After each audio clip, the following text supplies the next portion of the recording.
civilmedia.mk. Слободно, независно, отворено. Мислам дека дебатата е во моментот кога се наметнува итна потреба на оние реформи на изборниот законник кои што треба да претходат пред локалните избори. Значи дури веќе и сме влезени во цајтнот и закаснети заради тоа што очигледно е дека одредени дебати кои што се водат меѓу политичките партии не вродуваат со плод, со оглед на тоа што веќе подолго време се работеше на верзија на изборниот законник, но тоа се само имплементирање на одредени препораки, не сите препораки на ОПСЕ ОДИХР,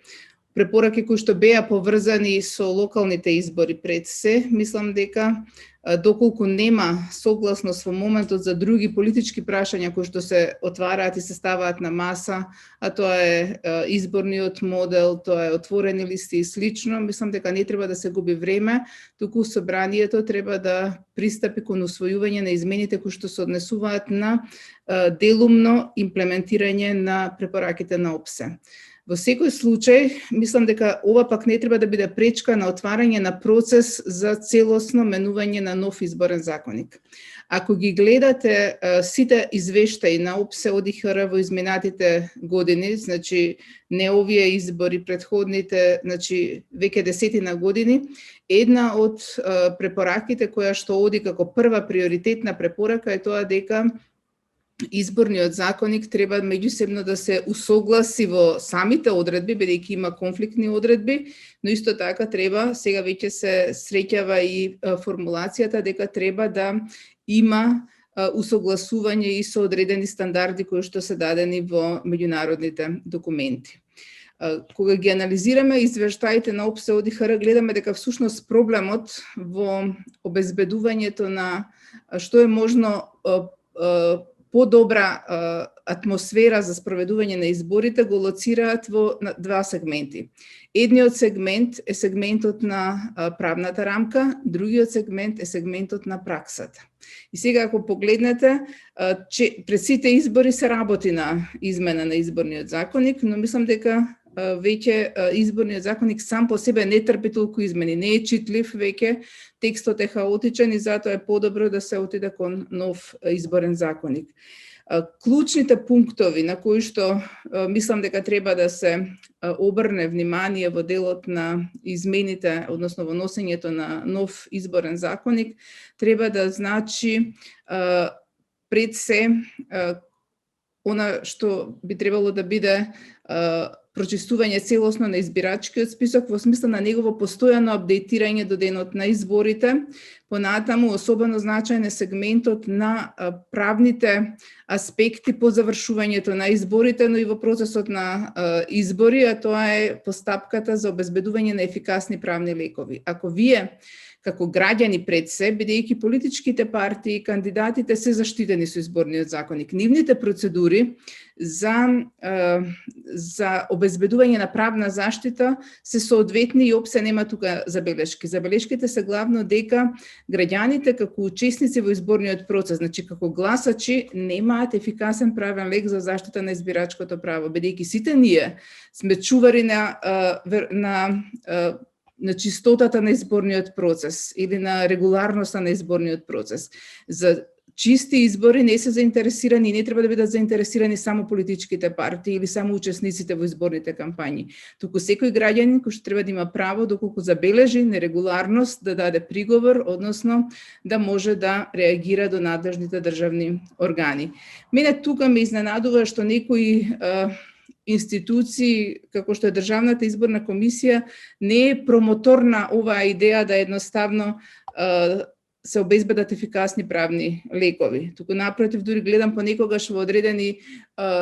ситуации отпор кај нив, бидејќи тоа ќе значи зголемување на работата на Државната изборна комисија. Но Државната изборна комисија има пред се задача да спроведе фер и регуларни избори, без оглед на тоа дали тоа ќе значи дополнително товарување на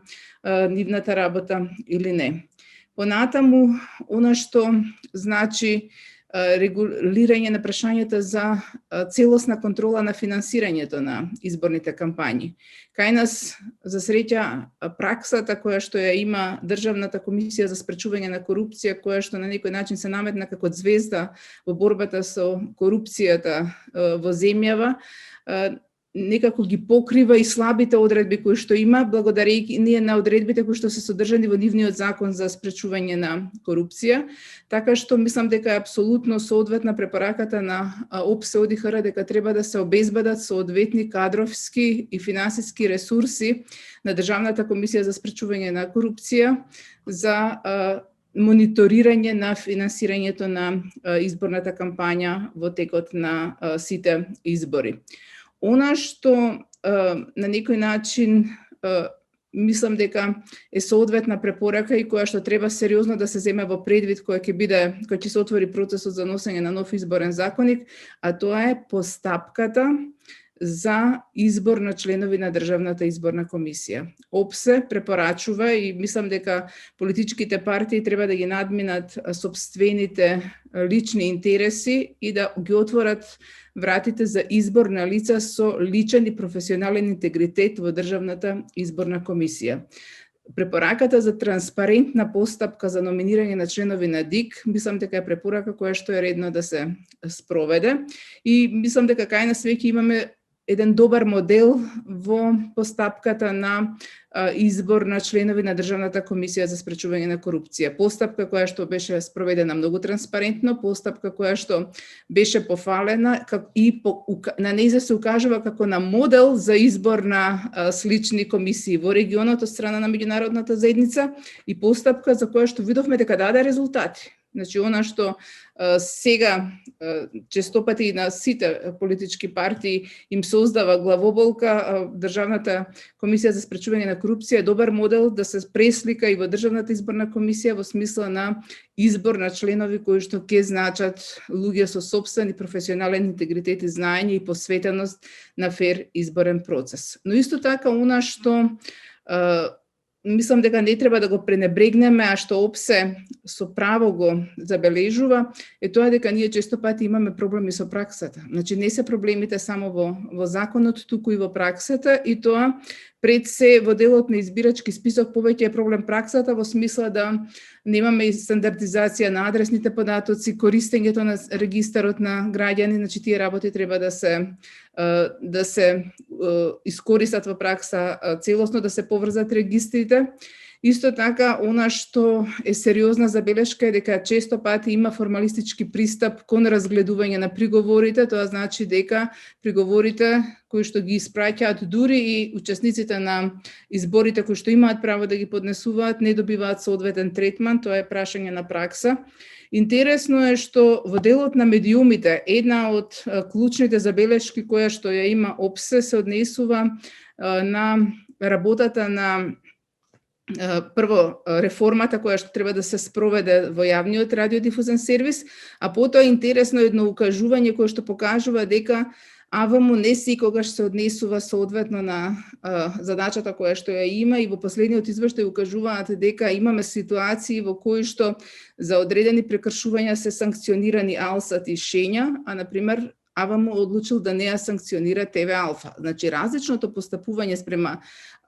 медиумите е нешто што е недозволиво од ниту една институција и тоа исто така укажува дека и тука треба да се размислува за воведување на принципи, односно стандарди на нивно работење кој што ќе обезбеди еднаков третман на сите медиуми. Така што мислам дека е време да се отпочне процесот за ново пишување, значи пишување на нов изборен законник, бидејќи после толку измени навистина е тешко читлив и примамлив постојниот изборен законник. Јас лично сметам дека кај нас се уште не е изградена доверба во изборниот процес, особено помеѓу актерите кои што се надпреваруваат и имајќи во предвид што е многу поразвиени демократии кои што се технолошки понапредни има проблем со електронското гласање, мислам дека не е време да се воведува ваков тип на гласање во моментот. Што се однесува до гласањето на диаспората, мислам дека овој модел кој што постои во моментов е најсоодветен доколку постојат повеќе изборни единици. Демократијата е скапа работа, но не сме заради финансиски средства да се ускратува правото на глас на нашите граѓани кои што живеат во странство, така што сите препораки меѓународни се дека треба да се обезбеди изборниот процес да биде инклузивен и сите кои што имаат право на глас да можат да го остварат, така што доколку нема интерес кај нив да се пријавуваат и да гласаат со цел да се обезбеди изборен цензус за пратеник, тоа е друго прашање и тоа, но сепак државата е должна да обезбеди можност гласачите било каде живеат, значи што е можно подостапно да се направи гласањето, да си ја изразат својата волја на избори. Civilmedia.mk. Слободно, независно, отворено.